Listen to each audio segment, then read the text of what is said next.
Things Fall Apart. Chapter 1. Okonkwo was well known throughout the 9 villages and even beyond. His fame rested on solid personal achievements. As a young man of 18, he had brought honor to his village by throwing Amalinze, the cat. Amalinze was the great wrestler who for 7 years was unbeaten, from Umofia to Mbino. He was called the cat because his back would never touch the earth.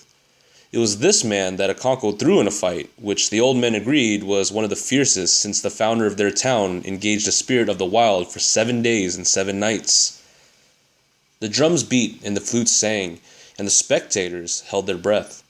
Amalinze was a wily craftsman, but Okonkwo was as slippery as a fish in water. Every nerve and every muscle stood out in their arms, on their backs, and their thighs, and one almost heard them stretching to breaking point. In the end, Okonkwo threw the cat. That was many years ago, 20 years or more, and during this time, Okonkwo's fame had grown like a bushfire in the Harmattan. He was tall and huge, and his bushy eyebrows and wide nose gave him a very severe look. He breathed heavily, and it was said that, when he slept, his wives and children in their houses could hear him breathe. When he walked, his heels hardly touched the ground, and he seemed to walk on springs, as if he was going to pounce on somebody. And he did pounce on people quite often. He had a slight stammer, and whenever he was angry and could not get his words out quickly enough, he would use his fist. He had no patience with unsuccessful men. He had no patience with his father.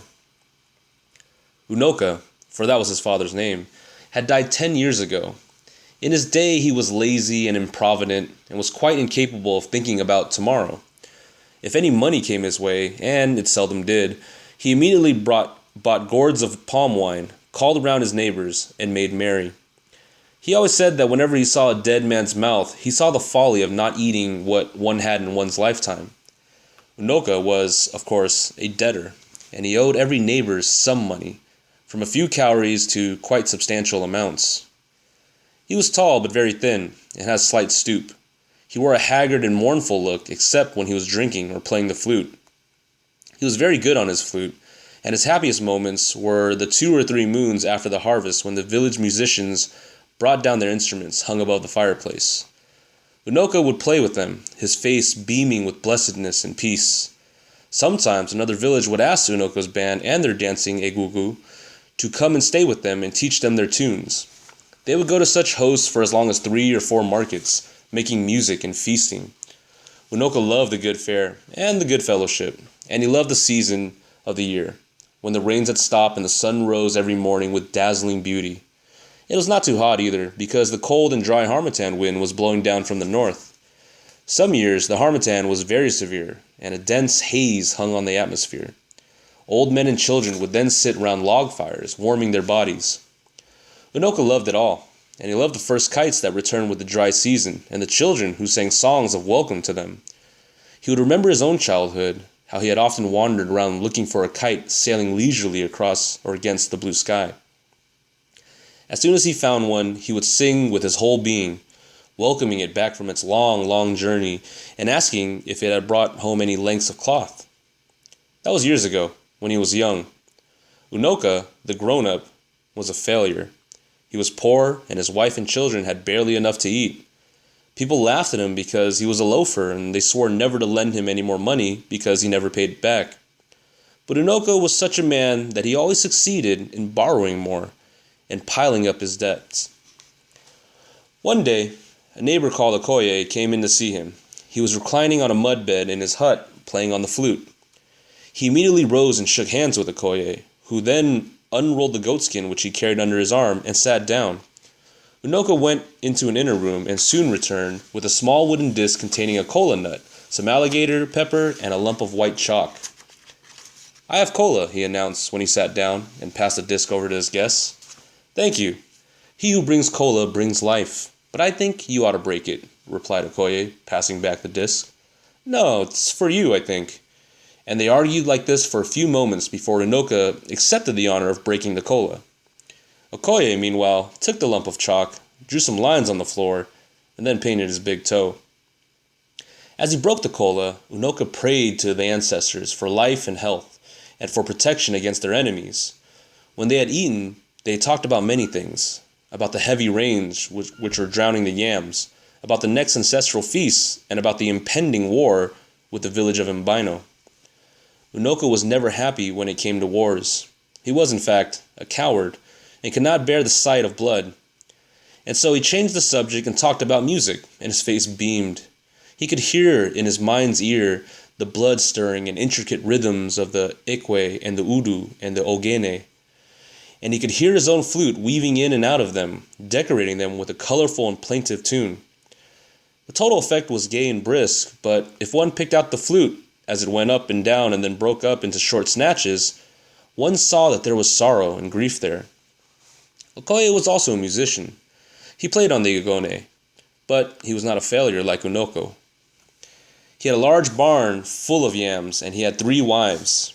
And now he was going to take the Edemili title, the third highest in the land. It was a very expensive ceremony, and he was gathering all his resources together. That was in fact the reason why he had come to see Unoka. He cleared his throat and began.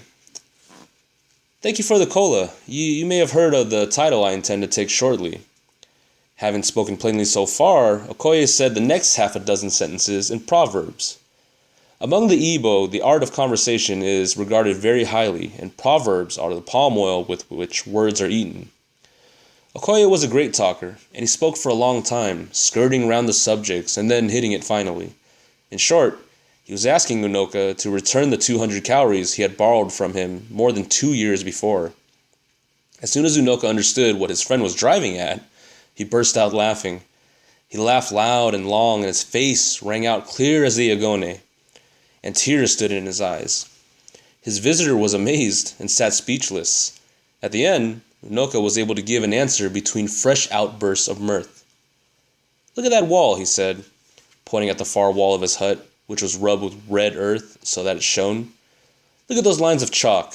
And Okoye saw groups of short perpendicular lines drawn in chalk. There were 5 groups, and the smallest group had 10 lines. Unoka had a sense of the dramatic, and so he allowed a pause, in which he took a pinch of snuff and sneezed noisily. And then he continued. Each group there represents a debt to someone, and each stroke is 100 calories. You see, I owe that man 1,000 calories, but he has not come to wake me up in the morning for it. I shall pay you, but not today. Our elders say that the sun will shine on those who stand before it shines on those who kneel under them. I shall pay my big debts first. And he took another pinch of snuff, as if it was paying the big debts first. Okoye rolled his goat skin and departed. When Unoka died, he had taken no title at all, and he was heavily in debt. Any wonder then that his son Okonkwo was ashamed of him? Fortunately, among these people, a man was judged according to his worth, and not according to the worth of his father. Okonkwo was clearly cut out for great things. He was still young, but he had won fame as the greatest wrestler in the 9 villages. He was a wealthy farmer and had 2 barns full of yams, and he had just married his 3rd wife. To crown it all, he had taken 2 titles, and had shown incredible prowess in 2 intertribal wars. And so, although Okonkwo was still young, he was already one of the greatest men of his time.